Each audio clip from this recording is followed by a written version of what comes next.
The world is powered by electronics, from your phones to computers to earphones. However, the number of electronics at the nano level are practically zero due to the available technology and small enough conductive materials. This is where nanographene comes in, also known as polycyclic aromatic hydrocarbons. Nanographenes are really good conductors, if and only if their peripheral shape has zigzags, which means that the nanographenes must be shaped like this. The problem is that zigzag nanographenes were hard to obtain up until a couple of researchers discovered a relatively simple procedure to synthesize these hydrocarbons. Hi, my name is Ryan Wang, and I'll be giving a summary on the paper titled Dehydrative Pi Extension to Nanographenes with Zigzag Edges, published in November 2018. Zigzag nanographenes have conductive properties because they have a higher charge carrier mobilities compared to other formations, such as the armature periphery. They also have a decreased HOMO-LUMO gap, which means that they are more stable. One of these stable zigzag nanographenes is 2.3 8.9 dibenzanthanurine, or DBAT for short, which is an aromatic carbon skeleton. The researchers focused on trying to synthesize high yields of DBAT in a three-step synthesis using acids that promote the reduction of aldehyde groups and then using a dehydrative pi extension reaction, also known as a Dieppex reaction. The power of the Dieppex reaction to create other nanographenes is also demonstrated through the synthesis of tetrakis tetracene (TTC), slipped bis pentacene (BPC), and fused tetrakis pentacene (TPC). The first three steps to prepare the synthesis of DBAT by a Dieppex reaction details obtaining three compounds. First, pyrene is obtained. Secondly, the pyrene is brominated into 1,6-dibromopyrene, shown as compound 1. And thirdly, compound 1 is coupled with 2-formylphenylboronic acid, which is compound 2, to yield 1,6-bis 2-formylphenylpyrene, shown as compound 3. The dibromopyrene could also be coupled with 3-formylnaphthalene 2-boronic acid pinnacle ester, which is represented by compound 5, and gives us an extended version of compound 3. When compound 3 is subjected to conditions that allow a Dieppex reaction, it yields DBAT. Likewise, compound 4 in Dieppex conditions will yield BPC. An alternative step in the three-step process could also be taken to yield precursors to TTC and TPC.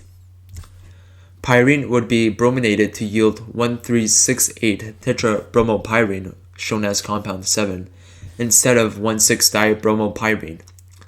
The shape of the final compound before the Dieppex reaction now forms a cross. This compound will now form TTC and TPC when subjected to Dieppex conditions.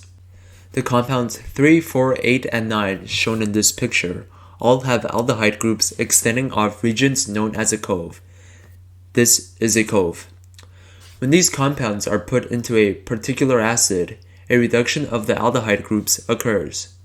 Afterwards, if conditions are suitable, a dehydration/condensation reaction at the oxygen will occur and an additional bond will be formed to create our zigzag nanographenes. Zigzag nanographenes weren't the only areas of target for Dieppex reactions to be used.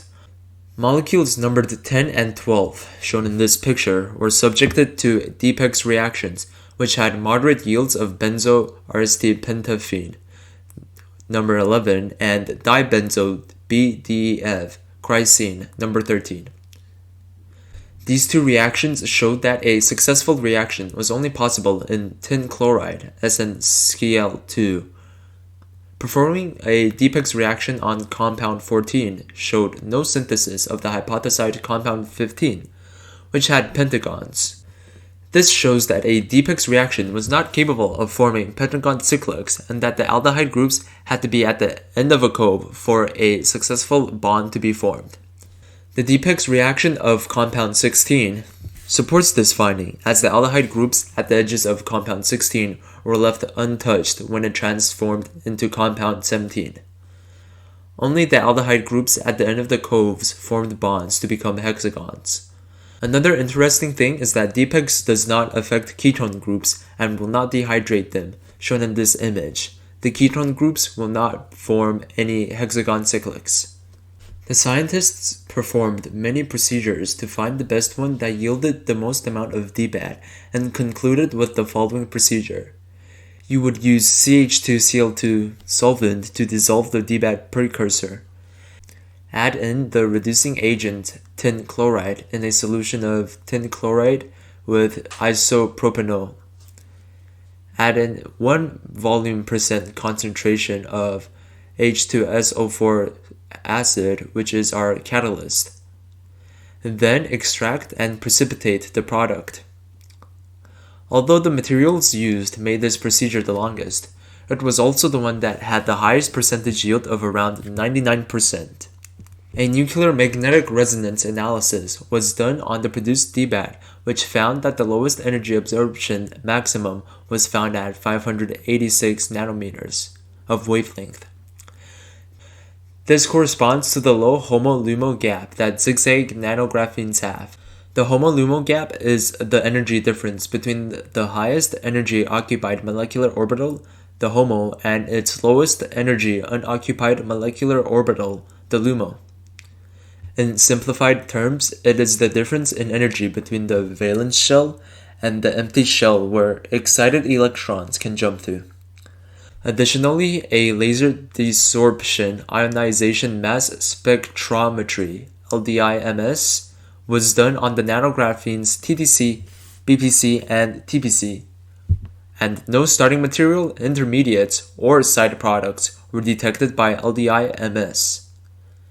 These images show the unambiguous identification of the synthesized nanographenes with the brightest areas representing the compounds of interest. This paper demonstrates the process of how zigzag nanographenes can be easily synthesized in high percentage yields and will allow future scientists to perform more experiments on nanographenes now that there is a method of obtaining an abundance of them. This paper mainly showed the usefulness of the dehydrative pi extension reaction, which we know as a condensation reaction.